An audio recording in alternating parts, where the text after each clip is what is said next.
Start చేయి. Front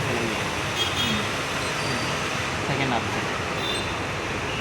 ఇప్పుడు direction change ఇంకా అంతే. ఇప్పుడు క్రాస్ అవ్వాలి కదా, ఇటు వచ్చింది కాబట్టి ఇట్లా రావాలి. క్రాస్ రావాలి. ఆ. యాంగిల్ దగ్గర 25.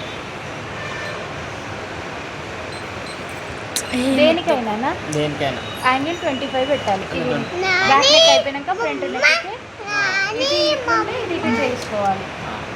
చేసుకొని యాంగిల్ 25 పెట్టుకోవాలి. ఈ లెంత్ అవి XY. అవి మనం చేసుకున్న మాకు ఎంత కావాలి ఓకే. సైలెంట్ ఉండు.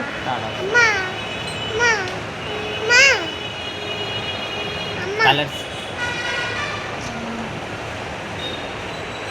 ఎల్లో కదా. 6 సేమ్ 6 ఇదే. అదే వస్తుంది. అదే వస్తుంది. 6 6 3. ఎల్లో నాకు ఇక్కడ చెప్పండి. ఇప్పుడు 2 కలర్స్ కదా మనకి, ఎల్లో లేకపోతే అన్ని ఇట్లా హైలైట్ చేసుకోండి. హైలైట్ చేసుకొని మళ్ళీ ఫస్ట్ నెంబర్ మీకు వెళ్ళండి. అదే లేదు ఫస్ట్ నెంబర్ మీకు వచ్చిన ఇప్పుడు అది ఏదో ఒక కలర్ వేయండి. ఏ కలర్ రాలేదు అంటే దానికి ఏ కలర్ అని ఇచ్చుకోవచ్చు. అది 6 6. మ్మ్. రాలేదంటే